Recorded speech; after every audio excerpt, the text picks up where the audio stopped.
Good morning, and welcome to another one of my morning mugs. Today I have, again, the brewed stuff, which is better. When I was doing the double shots, I like those. They can get a little pricey, but it's still my peppermint mocha creamer in here. Other creamers that I do, I like the creme brulee. That's also from is it Nestle or Coffee Mate. I think they do the peppermint mocha, they do the creme brulee, and then they have the some different international flavors. The Italian sweet cream is the one that I see all over the place, but I don't usually get that one. That one's actually a little too sweet for me. It's the Belgian chocolate, and I haven't seen that one for a while, but I used to pick that one up from time to time. It had a real good chocolate flavor to it. And I'll just say, the International Delight, I don't usually get unless I have to. It's just not quite sweet enough for me. So I don't put any sugar or sweetener in my coffee. Basically, the creamer kind of takes care of all that. So I used to, back in the day, when I first started drinking coffee, they say, for some people it's an acquired taste, and it did become an acquired taste for me, and now I love it. But I first started off using 5 teaspoons of sugar. I know, crazy. And that was back when I was 21, something like that. And I eventually scaled that back to 3. And I think I was down to 1. And at some point, I switched it up for artificial sweetener. I started using. I tried using stevia for a while, which is a natural sweetener. It has a little bit of a weird aftertaste to it, like some white stuff at the bottom of the mug. I switched that out for Splenda at some point, or I flip-flopped the two for a while or whatever. Can't quite remember because I didn't do that for too long.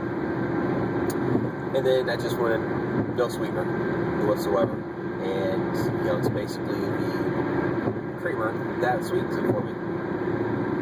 So that is my coffee lore for this morning. I hope you appreciate that. But I do appreciate you guys continuing to watch. It's kind of been interesting that these vlogs, they don't get as many views as my paranormal videos that I put out there, but they get a lot more comments.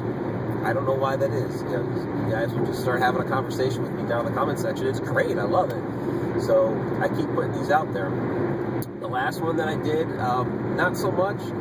I guess I was rambling on a bit, and maybe some of the concepts in there were a bit, weird. I did actually get a negative comment on my Facebook professional page on that. So, I don't know. I guess, some of these are going to be hit or miss. But today what I want to talk about is Paranormal Vines, my paranormal wine show that I do, which is, I don't even know if you want to call it a show, because basically its original intention was just as a little, a little side piece, it was almost like a little intermission or whatever to the Ghosts and Legends show that I tossed in there on Ghosts and Legends episode 2 on the Spectres of the Civil War. The first one I'd done, Paranormal Rides, was just me being goofy with the Chevy Astra van that we were using at the time to go on investigations. And so I wanted to do, something else. And I have a hobby with wine where I collect a few, but I also make wine. I haven't done it for a while, actually. Just the last few years, just the way things have kind of been. Just haven't had my setup with me. I haven't been able to make the wine. But I started off by going over some different wines that I collected along the way that were paranormal themed. Like I had a ghostly white from that was from Louisville, Kentucky, from a conference that I did there. And I'd been to Belvoir Winery, which is haunted. I was set up there for a conference, had my books and everything up there, and came away with it was the last bottle of the last case of the 2008 Norin. So, I had these different wines like that I was just like, I'll do a Paranormal Vines, little piece here. And that actually got some really good feedback. So I started doing a couple more. Paranormal Vines 2 featured actually a couple of bars in Muskogee. And, it's just kind of, I don't want to necessarily say it's grown from there, because it's only been 5 episodes. And they've all been a little different. But what I'd like to do with it, this is my inside Paranormal Vines. I guess that's probably what I'll end up calling this vlog, Inside Paranormal Vines. What I'd like to do with it is feature different wines that are paranormal themed. I'd like to feature different wineries and maybe some, bars and drinking establishments that are haunted and have histories behind them and things like that. And of course the vines is for the grapes. So,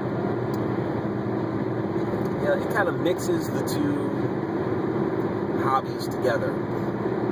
Now, I don't know if you necessarily want to call the paranormal for me a hobby, because of my writing. It's become such a big part of my life, and I'd rather the writing be my primary occupation rather than me driving, was it 35 miles or something every day to work. But that's the way the situation is right now. So, I've generally had some good feedback, and there are others out there that do mix the two hobbies. I've had people, like somebody on my Instagram a couple months ago when I posted something about Paranormal Vines 5, which was at the Marshall House in Virginia, and he was like, "Yeah, man, those are my 2 favorite hobbies. Fantastic that you mix the two together." So I need to do more of them. The one that I'm doing today, I'm going to film Paranormal Vines 6 today. My plan is, it's a little overcast right now, and there are supposed to be, I guess, scattered thunderstorms throughout the day. And I'm going to try to hopefully avoid those and film again at the cemetery that is near my work. I've done a couple of vlogs from there. Let me scoot back over here. So hopefully it won't be raining on my head during that. So that would make, at this point, 2/3 of the Paranormal Vines episodes filmed at cemeteries. The first one was a bit of an accident. I was just looking to get off the highway somewhere and record a bit about Skinny Girl. And so I got off the highway, and boom, right in front of me was a cemetery. It's like, oh, there we go. Completely random, but completely awesome. It worked out.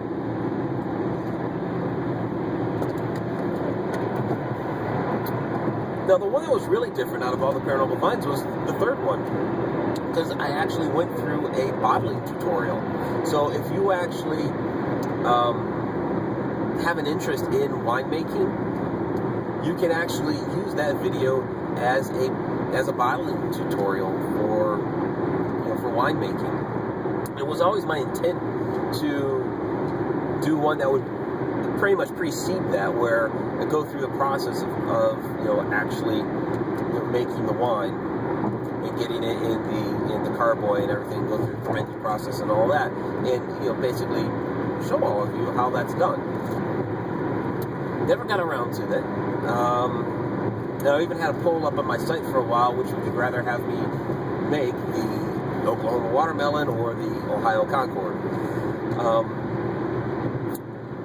I can't even remember which one won at this point, but it's kind of a moot point because I no longer have the watermelon. I do have the the Concord juice that was bottled for me by my father. I just recently got that back. And I have to make that one anyway. I mean, he scalded his hands bottling that for me. Basically, they're in mason jars.